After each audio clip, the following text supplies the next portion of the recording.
Good afternoon, ladies and gentlemen. Thanks for coming to the White House for your daily briefing.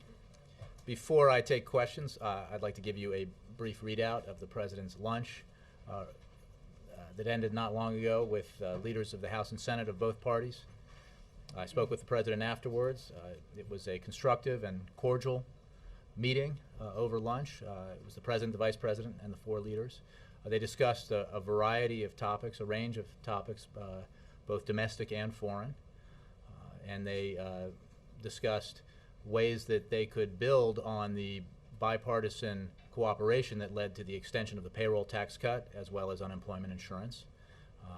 I think it's fair to say that, as we've been saying for a long time, and the President has been saying, that there is reason to hope that the conventional wisdom that holds that Congress held by the opposition party, or largely controlled by the opposition party, cannot get any business done with the President in an election year is wrong, and that if folks focus on the areas of agreement and work in a cooperative, bipartisan fashion, we can advance the American people's agenda. The President looks forward to doing just that and to continuing his conversations with the leaders of the House and the Senate. With that, I'll take your questions. Yeah. Thanks, Jay. Two topics. I'll pick up on that one to start. We got a pretty upbeat readout from the Speaker's office about how the meeting went, including the talk of the Speaker being encouraged by what the President had to say about the Jobs Act, and that Speaker Boehner would be happy to work with the President on a true all of the above energy policy. Your readout there sounded pretty upbeat as well. Was there a specific legitimate agenda that you believe came out of this, items that the American people can look to say those are actually likely to get done? Well, I don't want to get into specific pieces of legislation or itemize the topics. I think, as we talked about yesterday, I said, and we put out a statement from Amy Brundage about the House Republicans' Jobs Act, what they call their Jobs Act, and elements within it that overlap considerably with the President's priorities, and in fact echo the very things that the President brought up first in his speech in September when he put forward his American Jobs Act. He repeated those very same areas in terms of small business, assistance to small business in his State of the Union address, and again last week when he signed the payroll tax cut extension. So certainly there is reason to hope that if Congress can focus on resolving some differences, that we could get some progress in that arena or that area. And as for energy policy, the President stressed that he will continue to focus on an all-of-the-above approach. And an all-of-the-above approach does not mean just drilling. It includes drilling. And as you know, since President Obama took office, domestic oil and gas production has continued to increase to a point where we're now at an 8-year high. And the President's very committed to continuing to expand domestic oil and gas production safely and responsibly. But he knows, and it's important that politicians be responsible and acknowledge that if drilling were the answer, we would not see the spikes in oil prices that we see, because we have been expanding oil drilling, and we saw global oil prices spike up last year, and of course they are doing so again now. We need to take an all-of-the-above approach. And that all-of-the-above approach includes renewable energy sources. It includes investments in innovative clean energy technologies. It includes approving the construction of the first nuclear power plant in the United States in 30 years, as well as developing more areas of domestic oil and gas production. On that specific point of oil drilling, did the Republican lawmakers pressure the President again on the Keystone Project, and if so, what came of that discussion? I don't want to get into specifics. It was a cordial and constructive meeting. The President, as you know, as we made clear, welcomes the decision by TransCanada to construct the pipeline from Cushing, Oklahoma to the Gulf of Mexico. That will relieve a bottleneck that has formed in Cushing and allow oil to get to refineries and to market. And he certainly, we acknowledge that, and TransCanada has said that it intends to resubmit or submit a new application for a permit to build its cross-border pipeline, Keystone XL. I would simply say, as I said yesterday, that calls to approve Keystone XL right away, again, are insulting to the American people because there is no permit to approve. There is no pipeline route to review. And when there is, it will be reviewed by, if an application is submitted and a new route is identified, it will be reviewed in accordance with the process that's been in place for many administrations and many years, and will be done by the book. And the decision that the President made in January, because Republicans decided to play politics with this and force a decision before proper review could be conducted, was made without prejudice on the merits of the project. So, I mean, that's how we view Keystone. But I think it's important, too, to, as I said yesterday, that anybody out there who's telling his or her constituents that approval of Keystone will somehow lower the price of gas at their local gas station is blowing a lot of smoke. Okay.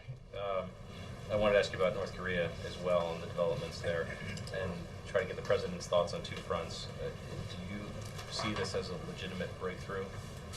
And how do you know if you can trust anything coming from Kim Jong-un? Well, that's a very good question. This is something that we consider, these are concrete measures that we consider a positive first step toward complete and verifiable denuclearization of the Korean Peninsula in a peaceful manner, which remains this administration's core goal. The agreements that the North Koreans have made are very welcome, but obviously they need to be followed up by actions, and commitments to do something are one thing, actually doing them are another. So we will pursue this policy area with that approach in mind. So again, a positive first step. This is certainly a notable development, but we need to focus on actions as well as agreements and statements. What does it mean for the resumption of six-party talks? Well, this is a step towards that, but again, I think it will depend on actions that the North Koreans take to demonstrate that they are upholding the agreements that they've made. Yes? Jay, can you talk about the timing of the meeting with congressional leaders, Mm-hmm. why this came about now? And also, although both sides are upbeat, isn't it kind of a sign of the partisanship and the fighting between the two parties that there has not been a meeting of this kind since July?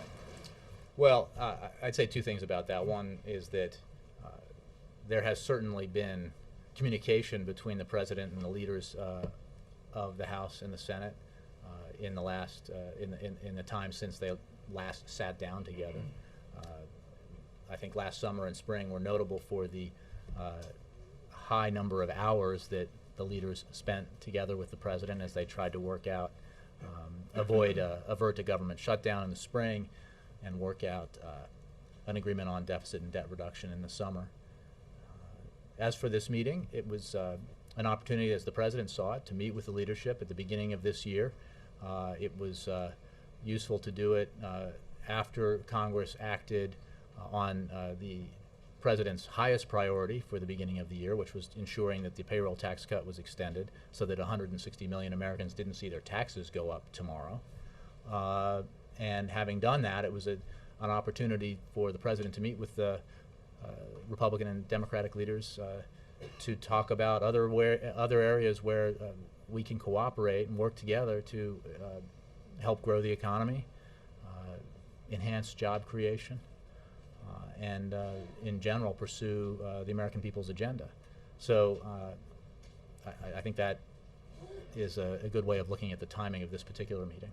In your answer to Ben on energy policy, it's clear that you and the Republicans are still very far apart on that issue in particular. So what specifically leads to this optimism? You know, is there anything on energy policy where you actually found common ground other than both agreeing that it's a problem? Well, again, I think there's Keystone and you know, sort of the political posturing around that, but then there are certainly other areas within the realm of what the president describes as his all of the above approach to energy policy, where there should be opportunities for agreement in enhancing America's energy security and energy independence. The president will continue to pursue his approach, but he will certainly he welcomes the opportunity to look at other people's ideas, and if they make sense, then he'll certainly gladly work together in a bipartisan way to get them done. I think that the constructive and cordial nature of the meeting today, you know, encompasses an array of issues, not just energy, but certainly energy was discussed. And in North Korea, are you drawing any conclusions about what the direction of the new leadership is in North Korea based on this announcement today? Well, we believe that it is a positive sign that in a relatively short period after the change of leadership in North Korea, that the DPRK decided to re-engage with the United States in substantive discussions and to take some positive initial steps. Now, our starting point is we expect continuity in behavior from the North Korean leadership, but you know, that it is also the case that the new leadership has agreed to take specific confidence-building measures, which were announced today, and we view that as a positive step. Again, as I mentioned earlier, these are agreements that have been made, and it is important for the North Koreans to follow through on them and to act in accordance with the agreements that they made. But I certainly agree with the assessment that this is a positive first step. Jake, and then I'll move it around. Yeah. Another energy company that took a significant loan, accepted a significant loan from the Obama administration, Abound Energy, announced it would be laying off some workers. And I was wondering if the White House had any reaction to that, and whether the White House feels as if any of these investments were made without sufficient diligence into the business venture. Well, I would refer you to the Department of Energy for specifics about any particular loan.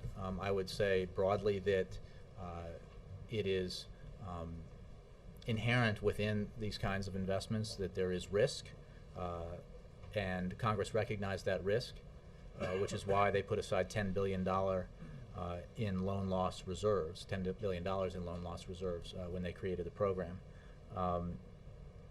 But just because there is risk, President Obama believes that we should not just throw up our hands and cede these industries to the Chinese or the Spanish or any other country. These are technologies and industries that will be very important in the 21st century, very important to the potential for the United States to become more energy independent, and we need to aggressively pursue them. And again, with regards to any particular loan or company, I would refer you to the Department of Energy.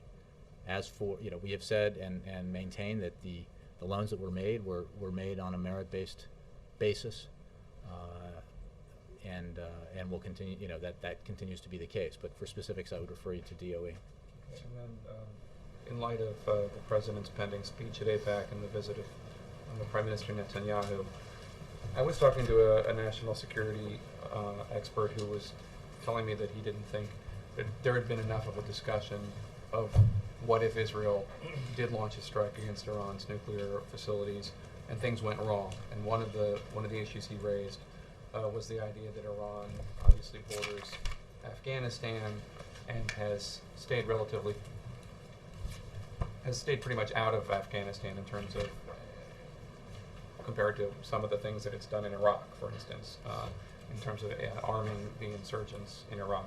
It has not done so in Afghanistan. And the official, the expert rather, expressed concern that if things went wrong, then it would be possible that Iran might start helping to attack or at least arm insurgents in Afghanistan and try to kill American soldiers. Just in light of publicly discussing the things that could go wrong in such a strike, is that a concern being discussed here at the White House? Well, I would say two things about that. First, our approach to this has been to galvanize and mobilize the international community, to make it clear that Iranian behavior is the issue, to pressure and sanction Iran for its failure to live up to its international obligations, and to ratchet up that pressure and increase the sanctions on Iran to the point where we hope Iran will change its behavior. We believe that there is time and space to continue to pursue that approach, even as we refuse and make clear that we do not take any option off the table in our effort to prevent Iran from acquiring a nuclear weapon. It is certainly the case, and I think we have been clear about this, that any military action in that region threatens greater instability in the region, threatens, as you point out, because Iran borders both Afghanistan and Iraq. We have civilian personnel in Iraq. We have military personnel as well as civilians in Afghanistan. There are all sorts of potential consequences to more military activity in that region and in Iran specifically. But our approach right now is to continue to pursue the diplomatic path that we've taken, combined with very aggressive sanctions. We continue to ratchet up the pressure on Tehran. And I think it's important to note that while Tehran does not and has not lived up to its international obligations, that it does not do the things it needs to do to demonstrate that it does not have nuclear weapons ambitions, we do have visibility into their programs, and Iran has not broken out and started to pursue a weapon. So there is time and space to continue to pursue the policy that we have been pursuing since the president took office. Let me move it. Yes. Jay, on the deal with North Korea, is it fair to characterize this as a continuation of the arrangement that was being worked on before the death of Kim Jong-il? Well, I would say that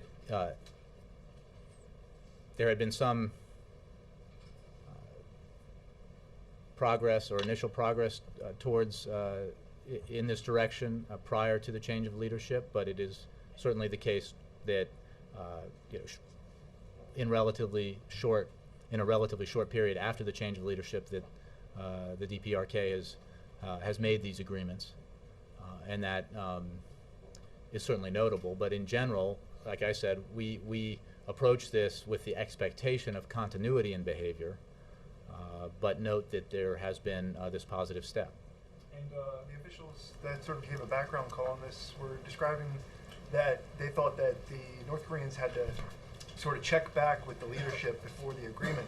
Was something similar done with the president? Did he have to make a phone call and sign off on this, or were instructions given prior to the trip? Well, I don't have specific readouts. I mean, the president is fully briefed on these kinds of significant discussions both before and after, but I don't have a specific modality to describe to you in terms of how our interlocutors are given their marching orders and how they're executed. Yes, Mark. Yeah, Jake, the NGO agreement under which the Americans are now free to leave, I mean, I realize there's some relief that they are, but has this incident done lasting damage here? I mean, Hillary Clinton got, lawmaker after lawmaker today was asking her about, do we really continue to give aid to folks when they're doing this? What do you think? Well, I'll make 2 points about that. One, I don't have any specific information about the reports that you mentioned. with regards to the Americans in Egypt. I would note that we have worked this issue very hard with our Egyptian counterparts. It has been a priority of the President to resolve this. And we have made clear throughout the process, Secretary of State Clinton, Secretary of Defense Panetta, and others, that we consider it a very serious matter, and that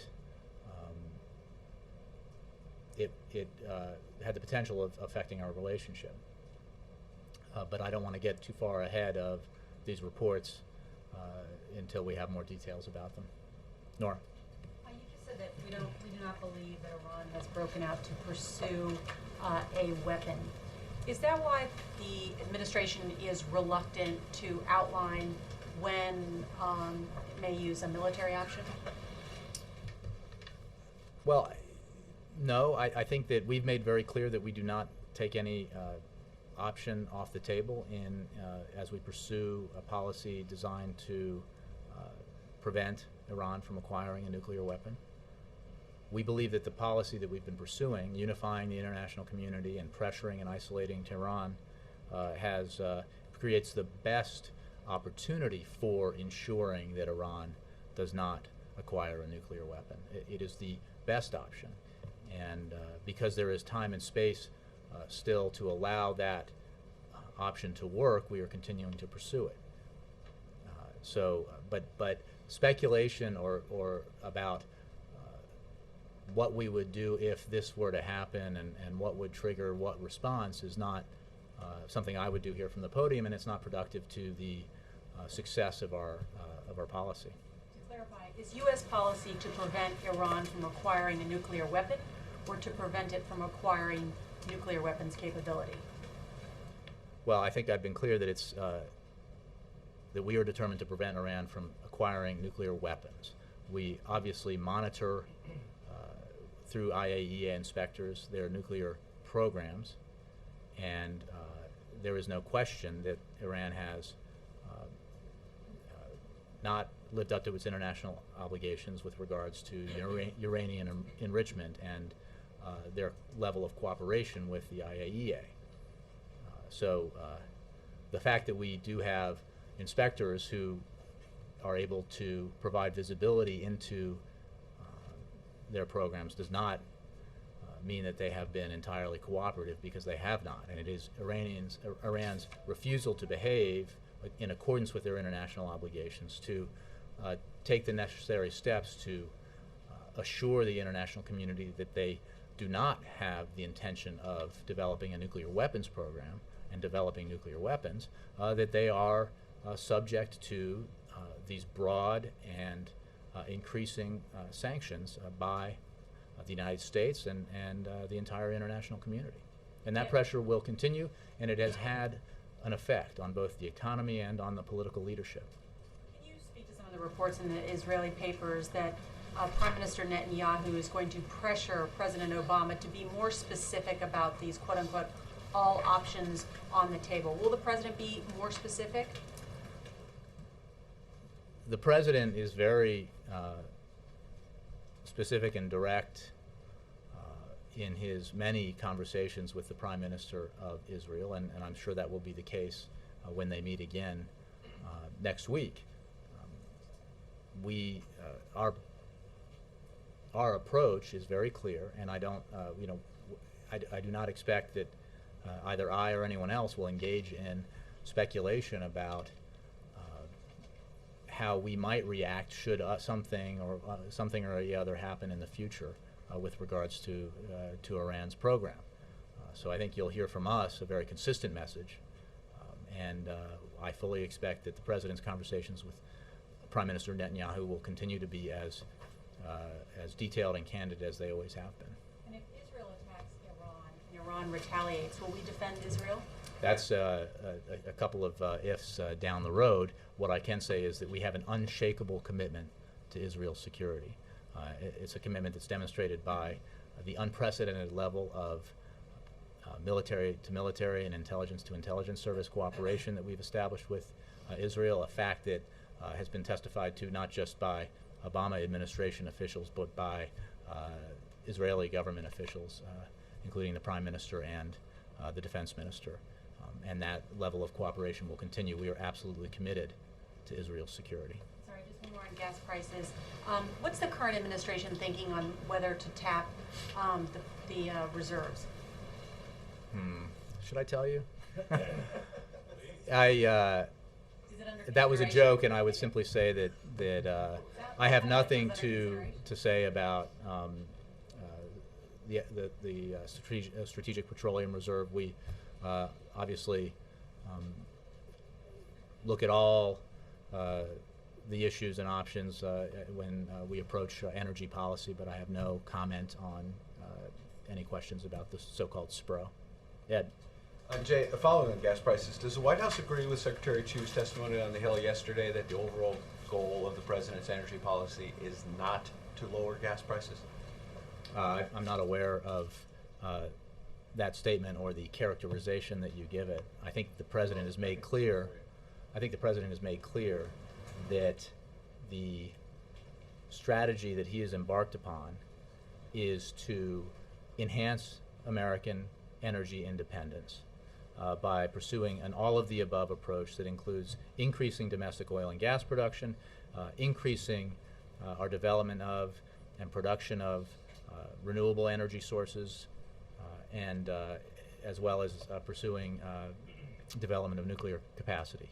The point that the president has made, and perhaps this is the point that the secretary was making that you're citing, is that we are living in a world where there is a global oil market, and that price is affected by a number of factors that are not necessarily within the control of policymakers in Washington, and they include unrest in parts of the world, and they include economic growth in parts of the world. It is a fact that the pace of growth in some of the emerging countries of the world, emerging economies of the world, creates a vastly increased demand for fossil fuels, growth in China, growth in India, growth in Brazil and elsewhere, and that creates more demand, and that has an impact on oil prices.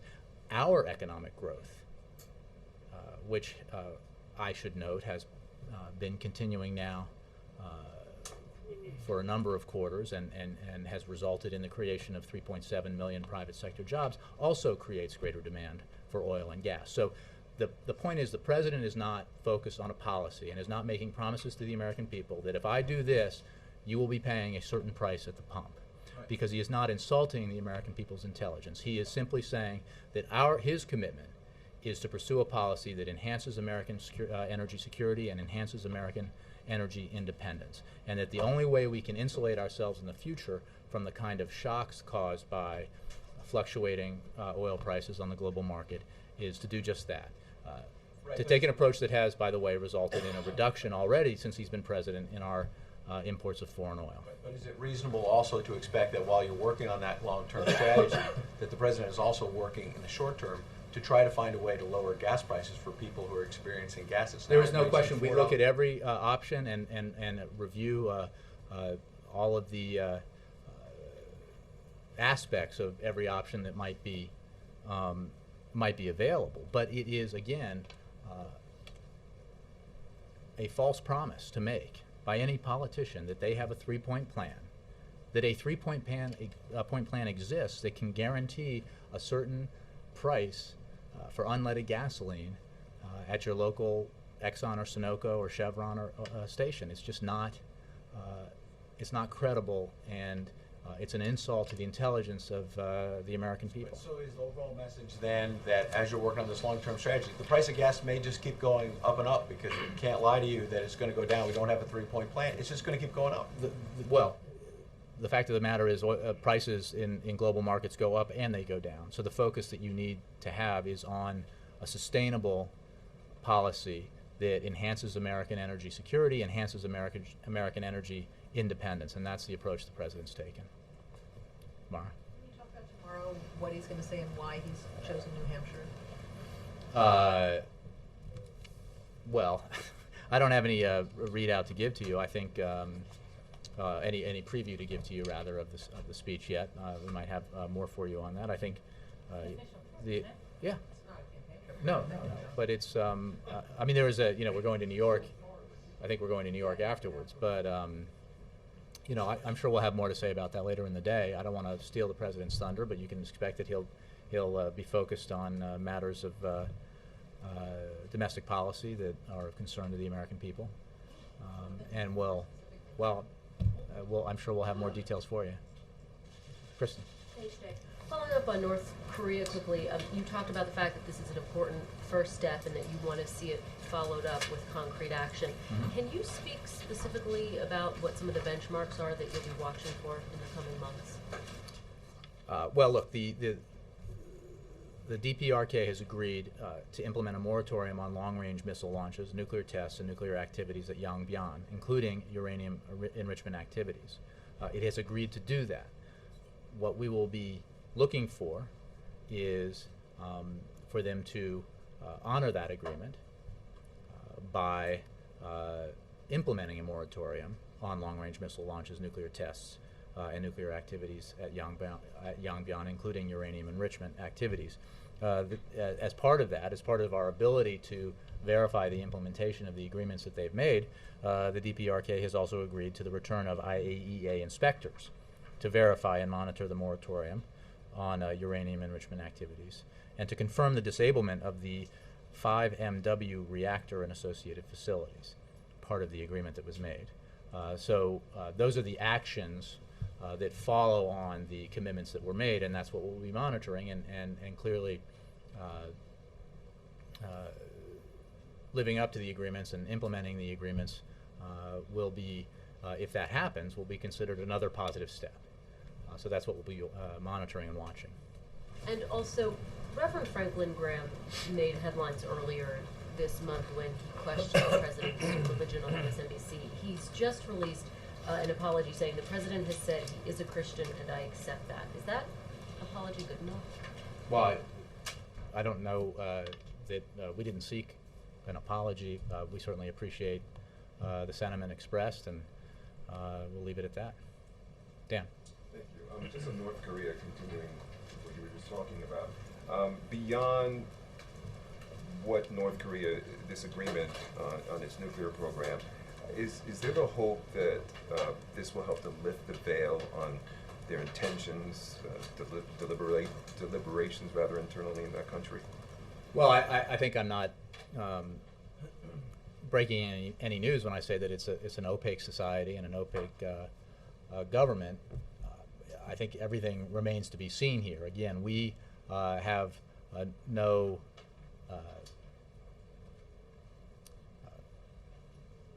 sort of pre-cooked ideas or sentiments about what the change in leadership will mean. We approach it with the expectation of continuity in behavior, but we certainly welcome positive steps, and that is what we're doing today, is welcoming a positive step that is the result of the discussions in Beijing. We will then, we will continue to pursue our core objective here, which is the denuclearization of the Korean Peninsula, and we will monitor the North Koreans' behavior and how they live up to the agreements that they've made in Beijing. And another question on Olympia Snowe. Senator Snowe yesterday talked about how the atmosphere is polarizing in Washington, and it's my way or the highway. Mm-hmm. The president talked a lot over the last few years about changing the way that Washington works. Who's to blame for this? Well, I think the president has noted on many occasions the regrettable fact that partisanship continues to all too frequently dominate the approach to trying to find solutions to the challenges that we face in this country, and he has worked very hard to try to find common ground with members of the other party in Congress, and that began with reaching out on the Recovery Act and on health care reform and on issue after issue, and continued through his efforts in negotiations with the Speaker of the House to try to find a balanced, sweeping, grand bargain approach to dealing with our deficit and debt issues. It's evident in the elements of the American Jobs Act, which many of which were had their origination with Republicans and were bipartisan ideas, the kinds of ideas that had traditionally gained bipartisan support. And with the action that Congress has taken on some elements of the American Jobs Act, I think it's demonstrated that those that there is an attempt by the President when he puts forward these legislative proposals that they are designed in a way not to simply satisfy one party or the other, but to get things done that are achievable in a bipartisan context. And that's the approach he'll continue to take. But there is no doubt, as Senator Snowe said yesterday, that the level of sort of partisan polarization continues to be regrettably high, and that's certainly the view the President takes. Chris. Jay, I want to follow up with you on this idea of President Obama issuing an executive order requiring federal contracts to have LGBT inclusive non-discrimination policies. Will the administration issue this order before the end of President Obama's first term? Chris, I unfortunately will give you the unsatisfying answer that I don't have any information for you on any executive order that the President may or may not intend to issue in the coming months. Multiple sources have told me that this measure has been cleared by both the Labor and Justice Departments, and that's awaiting final action at the White House. Can you tell me at least what that measure is at that Again, I just don't have any comment on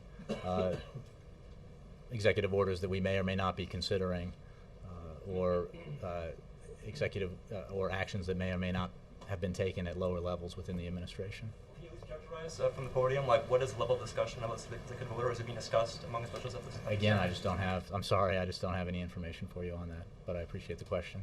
Carrie?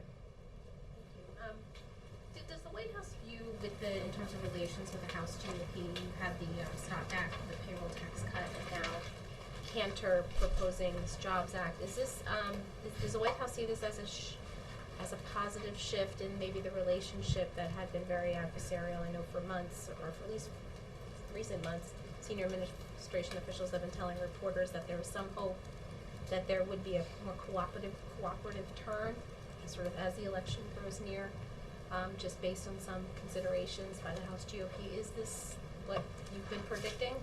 Well, I would say that we, our approach to this is to expect continuity of behavior, but we certainly consider this. Oh, I'm sorry, that was a different issue. No, look, I've been saying all along, and I think obviously reflecting what the President believes, that we do not buy the conventional wisdom that suggests that nothing can be done in an election year between a president of one party and a Congress controlled largely by the other. We've never accepted that. There are a variety of reasons why we don't think that has to be true. One of them is the fact that the President is putting forward and pursuing proposals that he certainly believes, and we believe, could and should earn bipartisan support, but also because we think, not because we hope it to be so, but because we think that members of Congress, Republicans included, or Republicans especially, may have some compelling reason to try to get some things done before the election this year. I think that it's a function of the fact that House members have to face re-election every 2 years, that every member of the House of Representatives who's running for re-election will have to justify to his or her constituents their actions during this Congress. And if the only thing they have to offer is that I blocked everything I could that President Obama proposed, maybe that'll work in some districts, but I think in some it won't be a particularly compelling reason to send that member back to Washington. So perhaps that is why there is hope that actions can be taken. Now, we take things day by day here. The fact is we saw, relative to what we've experienced, fairly swift action to extend the payroll tax cut and unemployment insurance. That was a good sign, and we certainly, some of the items that you mentioned, raise the hope of further bipartisan cooperation, and this President would certainly welcome that. because as he's made clear, there's a lot of time between now and November. There's even a lot of time between now and when the general election campaign will really require his engagement at a higher level. And between now and then, there's an opportunity and really a requirement that he do everything that he can to try to move the ball down the field in terms of the American economy and employment in this country. So he's going to take advantage of that to the extent that members of the other party in Congress see that as a positive opportunity for them. He will welcome it. Carol. Did the leaders set enough time for another meeting late in the future? I don't have a meeting, a future meeting to announce for you. It's certainly the president looks forward to continuing the conversation that he and the four leaders and the vice president had over lunch today. And I would note that, and maybe I did already in answer to the question about the last time they physically met in this kind of grouping. While that has been a while that they've had this kind of meeting here in the White House, the president has obviously had numerous discussions with the Speaker of the House since then over the phone at various times over the past several months, and the communication will continue, whether it's at lunch or in physical meetings or on the phone, is yet to be determined. Trying to figure out what's next. I mean, had they agreed to move for a task White House aides or talking to their professional counterparts on something specific? You've talked about the small business legislation. Did they at least agree that they would move the ball forward on that? Well, we've been very explicit, I think, about the opportunity to move forward on some elements of the proposals that the majority leader put forward, and we will certainly pursue that, working with members of both parties in Congress. There's an opportunity to get that done, and hopefully Congress will act on it. It requires, having the accomplishment as the goal here, as opposed to, some sort of partisan goal, which, again, I think there is an indication here that we can get some things done, and we look forward to doing that. I don't have a specific readout about who, Rob Neighbors is obviously our top legislative affairs official here at the White House, and he's engaging with leadership offices all the time, and will continue to do so, and others will as well. On North Korea, with this particular development, is the White House concerned at all that these steps could be seen as, or end up propping up a dynasty that's basically been an adversary of the U.S. and its allies and to its own people? And there's members of Congress who are expressing those concerns. Well, which steps? The agreements that the DPRK has made, or you mean the food assistance? The food assistance is not a quid pro quo. It's not a contingent upon the agreements to move forward on denuclearization. The fact is, the United States is and is always concerned about the potential for famine in countries around the world, and we had discussed providing food aid last year to North Korea, and this is a continuation of that, and we simply needed to reach an agreement, which was reached, to allow for the provision of humanitarian assistance. And that relates to the United States' deep concern about the welfare and well-being of the people of North Korea, not the leaders of North Korea. As for the broader question, this president's policy, this administration's goal, is the denuclearization of the Korean Peninsula, and we have been very hard-nosed in pursuing that, and we will continue to be hard-nosed in pursuing that. And to the extent that this is a positive step, a small step but a positive step, that's a good thing. But as I've said repeatedly here, it will further progress will depend on the implementation by the DPRK of the agreements that they made in Beijing. Hans. NGO workers, is there anything the White There's House... a lot of purple going on today, but Nora's left. So. Karen, Chris, everybody, resplendent. On the NGO workers, is there anything that the White House is doing to facilitate their coming back, and do you guys have a sense of how soon the NGO workers engaged will return back to the States? Again, I think you were here, but I just don't have any details on that for you that I can address now from the podium. We're obviously, we've been working this issue very hard. We continue to, and hopefully we'll have more information for you soon. But I don't want to get ahead of that right now. April? Jay, what did the president think about last night's plans for Mitt Romney? I hadn't. I met with him today, but that topic did not come up. Well, since he's in an understanding of what's going on and he helps someone knows what's going on, what are White House staffers saying about it?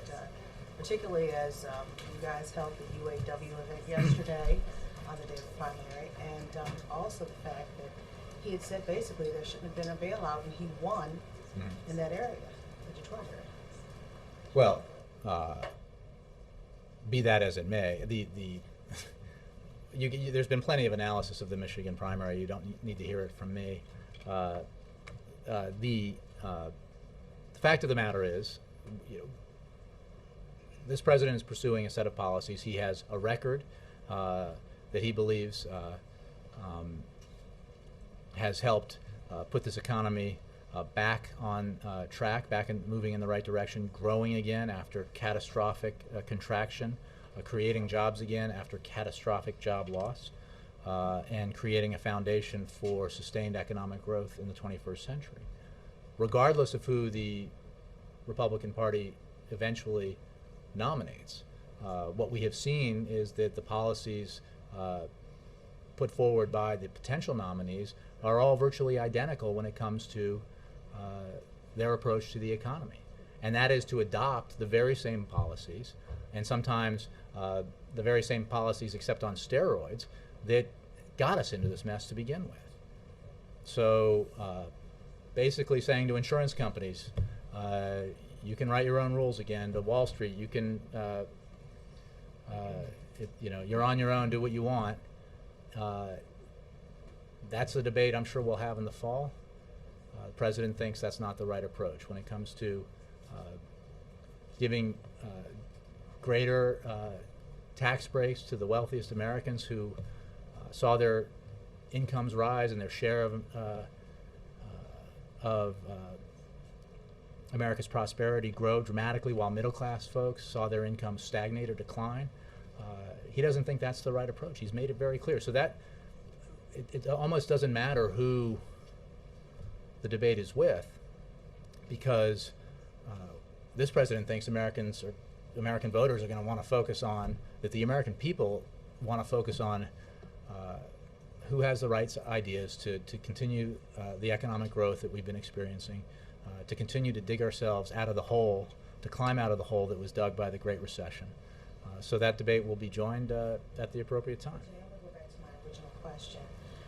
Some say, some Democrats even believe that yesterday, well, knowing this White House and knowing political campaigns, everything is strategic. Yesterday's UAW event was strategic, and then you had the win on Mitt Romney. Going back to my original question, what does it mean? Well, I would suggest to you, April, and think about it, right? The UAW said its conference a long time ago. We had nothing to do with scheduling when the UAW was going to hold its conference. It was probably scheduled at the time long before any of you would have predicted that the Michigan primary was going to be a significant event. My understanding, again, based entirely on reading your work or watching your work, was that that was supposed to be a non-event primary because one of the contestants was born there and his father was governor. So the idea that we no, yes, the president gladly spoke to the United Auto Workers, and he gladly spoke about a policy that directly affects them, and absolutely did contrast his position and the decisions he made to help revive and save and revive the American automobile industry with the positions of critics who felt that the better option was to let Detroit go bankrupt. I think it's a pretty clear contrast. Yes, Jared. Jay, two things. Since the death of Kim Jong-il, has the president changed his engagement with the DPRK, and is that the reason for this new step, or is the change fundamentally on the side of the North Koreans? Now, our approach has not changed. We certainly, as I said, we made no special adjustment. We simply, as I said at the time during the change of leadership, we were monitoring the situation. We were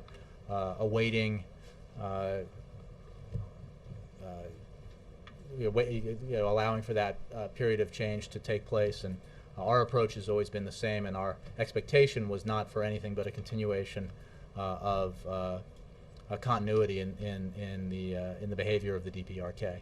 Our approach to our goals have not changed. Our approach has not changed. And again, this is a positive step, but we are a long way from achieving our goal, which is the denuclearization of the Korean Peninsula. 4 years ago today, and I remember it only because of the leap year, the Hillary Clinton campaign unveiled their 3 a.m. phone call ad. Does the president feel that any of his Republican opponents are unfit to answer that call? That's a question I won't. I don't have an answer to. The president, again, I think I just mentioned, is focused on his job as president on behalf of the American people, trying to grow the economy, trying to help it create jobs, making sure that he's doing everything he can as commander-in-chief to ensure the national security interests of the United States. There will be a time and a place for that debate to take place. We just don't even know who the nominee is yet, and may not for some time. Thanks very much.